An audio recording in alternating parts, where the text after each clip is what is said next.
بسم اللہ الرحمن الرحیم نحمدہ و نصلی علی رسولہ الکریم اما بعد باب النظر الی المخطوبۃ و بیان العورات۔ یہ باب چل رہا ہے مخطوبہ کی طرف دیکھنا اور اسی طرح پردے کے احکامات، ستر کے احکامات۔ عورت اصل میں عار سے ہے، چونکہ بدن کے حصے کو کھولنا مرد عورت کے لیے عار کی بات ہے، اس لیے اس کو کھولنا نہیں چاہتے، اس لیے عورت کو عورت کہتے ہیں۔ ستر پردے کو اور چھپانے کو کہتے ہیں، اس لیے کہ انسان اپنے بدن کو چھپانا چاہتا ہے، مرد اپنے مخصوص پردے کو اور اسی طرح عورت پوری کی پوری پردہ ہے۔ النظر الی المخطوبہ،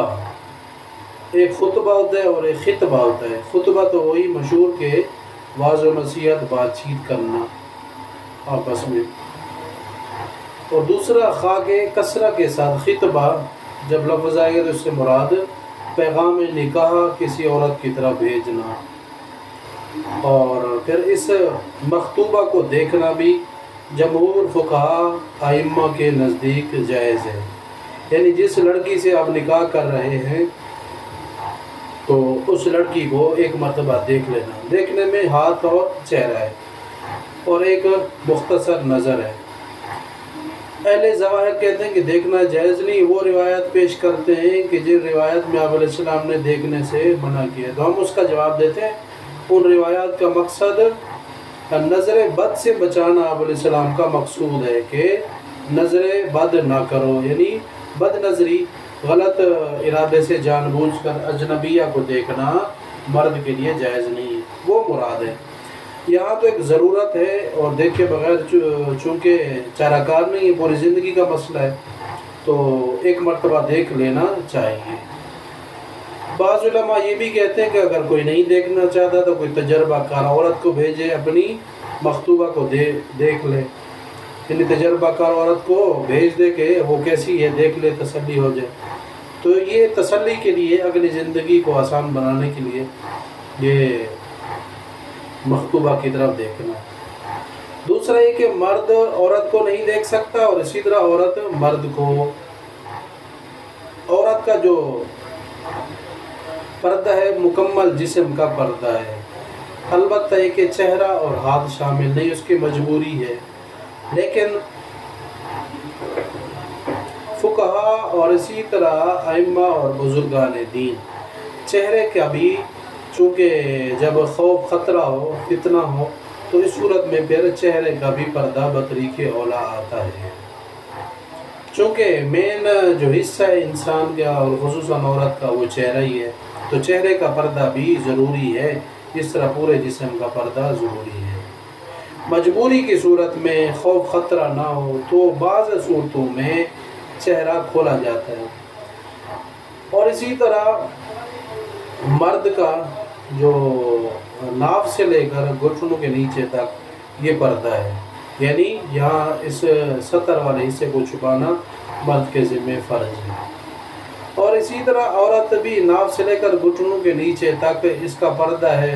اور اسی طرح اپنے محارم کے آگے یہ پردہ ہے، اور سینہ اور کمر یہ بھی پردہ ہے، باقی حصوں کا اپنے محارم کے درمیان پردہ نہیں ہے۔ تاہم حیاءً سر وغیرہ، ہاتھ پاؤں وغیرہ، یہ چونکہ گھر کے کام کاج میں ضروریات میں ہر وقت ان کو چھپانا ممکن نہیں ہے، تو اس لیے اپنے محارم کے آگے یہ اسے کھول سکتی ہے۔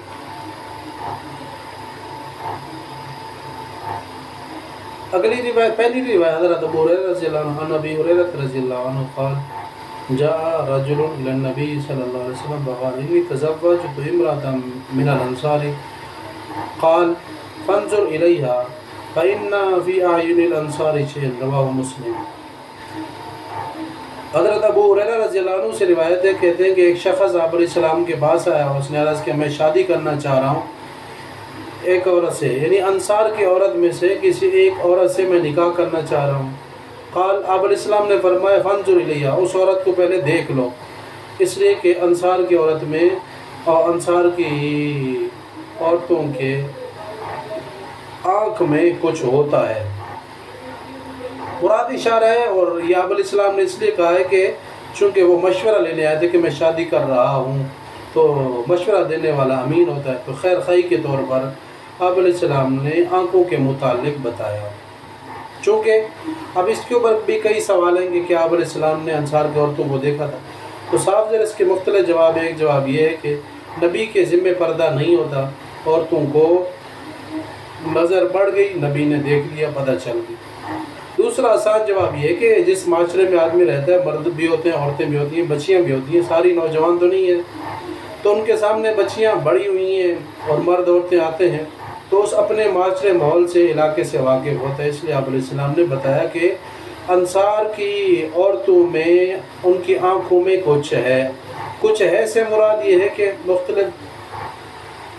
اقوال ہیں۔ ایک قول یہ کہ ان کی آنکھیں نیلی ہوتی ہیں انصار کی عورتوں کی، بعض نے کہا کہ ان کی آنکھیں کچھ ہے سے مراد آنکھیں پیلی ہوتی ہیں، تو ذرا سا بھی عیب یا کمزوری دیکھی گئی تو آپ علیہ السلام نے ان کو بتا دیا۔ اور دوسرا یہ کہ آپ علیہ السلام نے ان کو یہ حکم دیا کہ دیکھ لو، تو شادی کرنے سے پہلے دیکھ لینا چاہیے۔ اور ابن مسعود رضی اللہ عنہ قال قال رسول اللہ صلی اللہ علیہ وسلم لا تباشر المرأة فتنعتها لزوجها كأنه ينظر إليها متفق علیہ۔ بخاری مسلم کی روایت ہے، حضرت ابن مسعود رضی اللہ عنہ سے روایت ہے کہ آپ علیہ السلام نے ارشاد فرمایا کہ کوئی عورت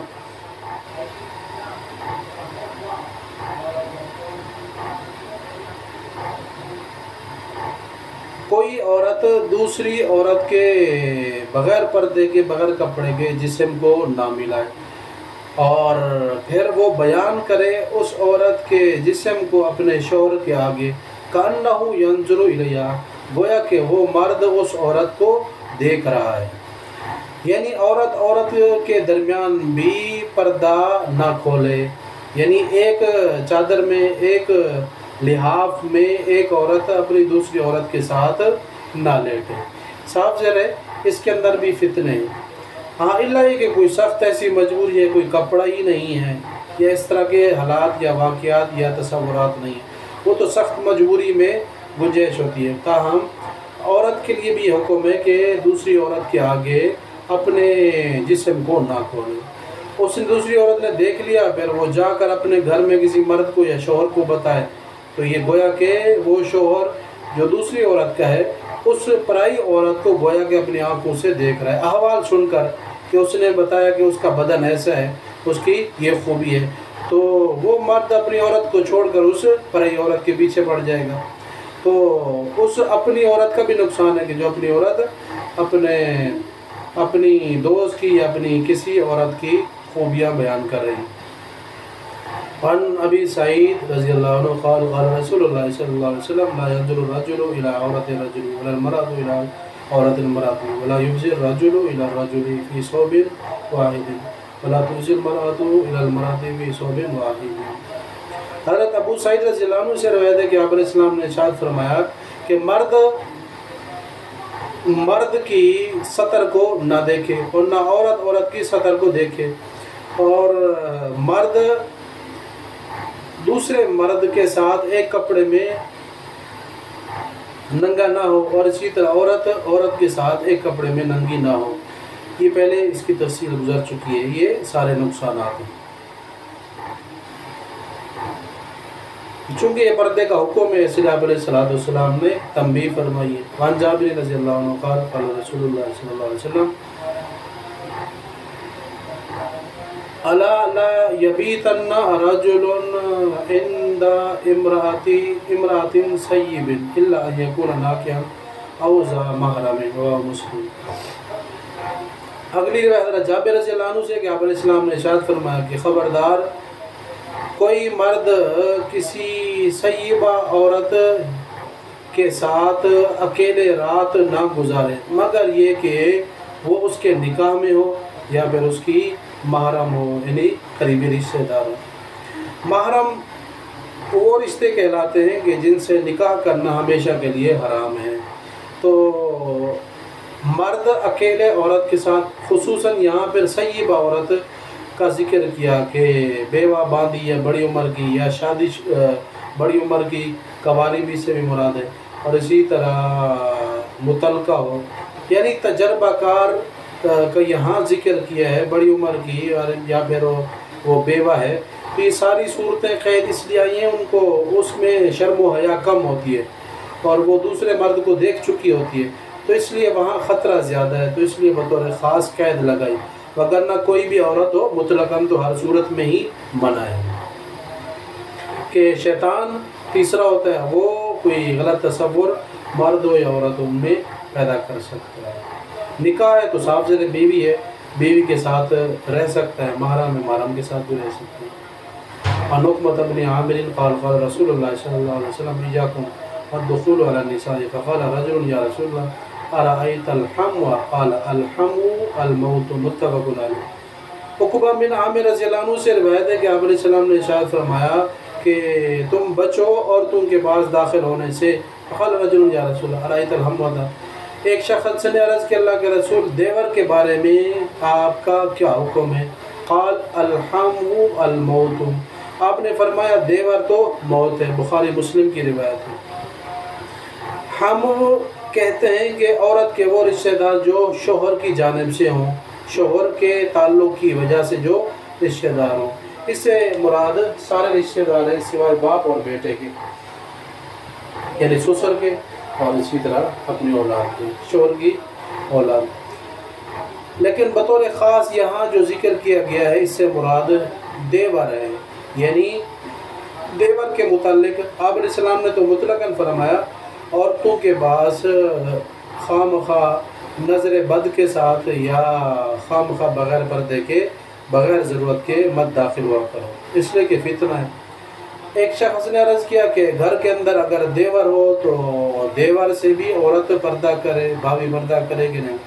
تو اس کے متعلق آپ کا کیا حکم ہے؟ تو آپ نے فرمایا دیور تو موت ہے،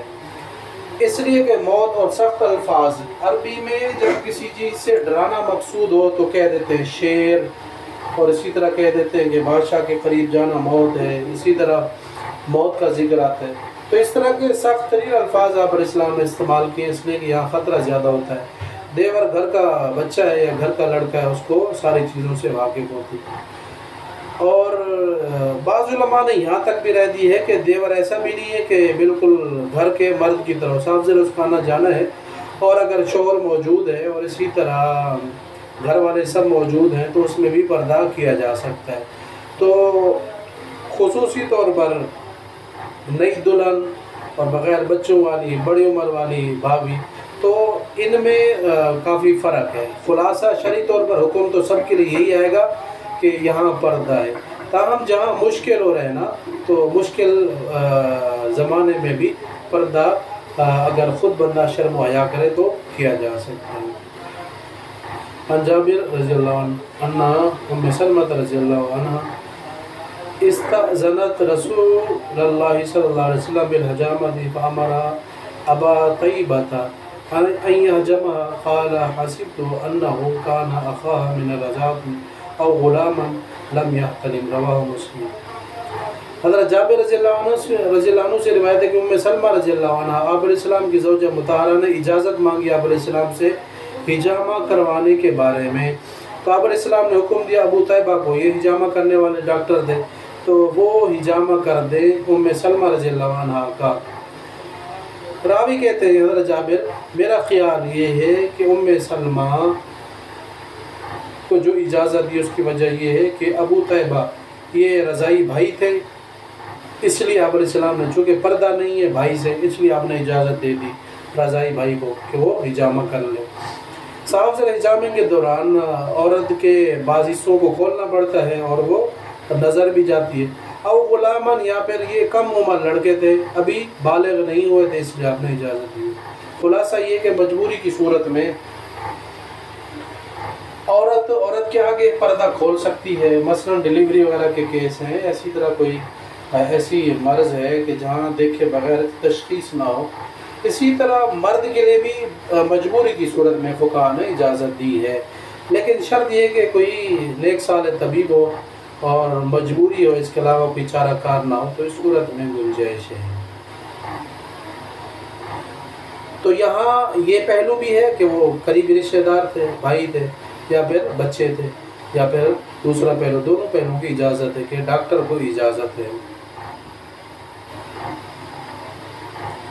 عن جریر ابن عبداللہ قال سألت رسول اللہ صلی اللہ علیہ وسلم عن نظر الفجاءۃ فأمرنی ان اصرف بصری، رواه مسلم۔ جریر بن عبداللہ رضی اللہ عنہ نے آپ علیہ السلام سے سوال کیا کہ اچانک کسی اجنبیہ کے اوپر نظر پڑ جائے تو اس کے بارے میں کیا حکم ہے؟ فأمرنی ان اصرف بصری، آپ علیہ السلام نے مجھے حکم دیا کہ میں اپنی نظر کو پھیر لوں۔ اگلی روایت حضرت جابر رضی اللہ عنہ سے روایت ہے، عن جابر رضی اللہ عنہ قال قال رسول اللہ صلی اللہ علیہ وسلم ان المرأة تقبل فی صورت الشیطان تدبر فی صورت الشیطان اذا احدکم اعجبته المرأة فوقعت فی قلبی فلیعمد الى امرأته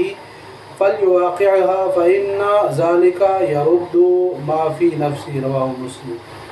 آپ علیہ السلام نے ارشاد فرمایا کہ جب عورت آتی ہے تو شیطان کی صورت میں آتی ہے اور جاتی ہے تو شیطان کی صورت میں جاتی ہے۔ جب تم میں سے کوئی اجنبی عورت تمہیں کوئی اچھی لگے، فواقعت فی قلبی، اور دل میں گھر کر جائے، تو بعض اس کو چاہیے کہ اپنی بیوی کے پاس آئے، اپنی خواہش کو پورا کر لے۔ اس صورت کے اندر یہ جو فتنہ کھڑا ہوا ہے یرد ما فی نفسی، تو وہ چلا جائے گا جو اس کے دل کے اندر آیا ہے۔ یعنی یہ جو فتنہ ہے کہ فلاں عورت بہت اچھی ہے، اس کو ملنا چاہیے، اب وہ بیوی کے پاس جائے گا تو وہ جو غلط ارادہ خواہش تھی وہ ختم ہو جائے گی۔ شیطان کے روپ میں آتی جاتی مراد یہ کہ بغیر پردے کے آئے جائے تو شیطان اس سے خوش ہوتا ہے۔ السلام علیکم۔